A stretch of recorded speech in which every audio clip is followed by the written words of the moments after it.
Hello everyone.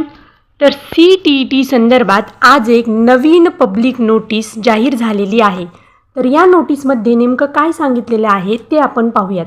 CTET exam रद्द होती आहे की ती पुढे एक्सटेंड होती आहे की अजून काही बदल झालेले आहेत हे सगळं या नोटीस थ्रू आपल्याला समजणार आहे.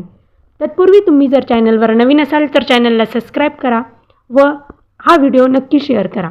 तर पाहूयात आजच्या नोटीसमध्ये काय सांगितलं आहे. तर हे पहा, केंद्रीय माध्यमिक शिक्षा बोर्ड म्हणजे सेंट्रल बोर्ड ऑफ सेकंडरी एज्युकेशनतर्फे आजची ही नोटीस जाहीर केलेली आहे. या नोटीसमध्ये त्यांनी सांगितलं आहे, सब्जेक्टच दिला आहे पहा, opportunity for submission of online application for 22nd edition of CTET. म्हणजे आत्ता जी कोणती CTET कंडक्ट केली गेलेली आहे जी की आपली 6 सप्टेंबर रोजी होणार होती पहा, त्या संदर्भात हे एक नवीन नोटीस जाहीर प्रकटन सेंट्रल बोर्ड ऑफ सेकंडरी एज्युकेशनने आत्ता पब्लिश केलेलं आहे. त्यामध्ये त्यांनी एकंदरीत एवढंच सांगितलं आहे पहा की जी तुमची 6 सप्टेंबरची CTET होती त्याचे जे काही फॉर्म सबमिशन झालेलं होतं तर त्या फॉर्म सबमिशनची डेट आता त्यांनी एक्सटेंड केलेली आहे. त्यामध्ये त्यांनी काय सांगितलं आहे पहा, त्यांनी इथे सांगितले पहा, in view of the aforesaid and in the larger interest of candidate it has been decided to provide the opportunity to eligible candidates who could not avail themselves of the earlier application window. म्हणजे ज्यांनी कोणी आधीची जी application form भरण्याची date होती त्यावेळी जर application भरलेले नसतील तर त्यांनी ती जी विंडो आहे ती पुन्हा ओपन केलेली आहे ॲप्लिकेशन भरण्यासाठी 25/8/2026 पासून 1/9/2026 पर्यंत.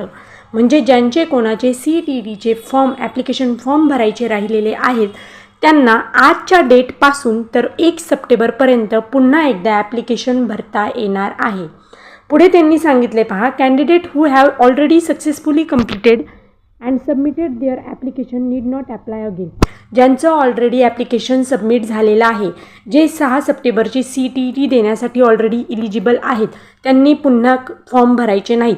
पण ज्यांना कोणाला आत्ता पुन्हा CTET द्यायची आहे त्यांच्यासाठी एक गुड न्यूज आहे की त्यांना 1 सप्टेंबरपर्यंत फॉर्म भरता येणार आहेत. पुढे त्यांनी सांगितलं आहे, the revised date of 22nd edition of CTET examination will be announced after closure of the portal.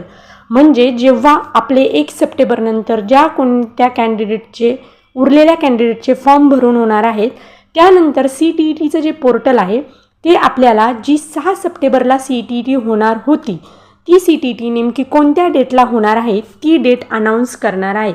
म्हणजे 6 सप्टेंबरची CTET आत्ता सध्या तरी पोस्टपॉन्ड झालेली आहे, पण ती कोणत्या डेटपर्यंत पोस्टपॉन्ड होती आहे ते मात्र CTET एक्झामिनेशन अनाऊन्स करणार आहे आपल्याला 1 सप्टेंबरनंतर काही दिवसांमध्ये.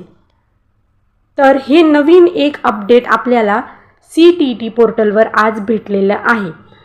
25 ऑगस्ट म्हणजे आजच्या डेटला हे अपडेट आपल्याला भेटलेलं आहे. तर यांसारख्या नवनवीन अपडेटसाठी स्टे कनेक्ट आणि चॅनलला नक्की सबस्क्राईब करा. थँक्यू.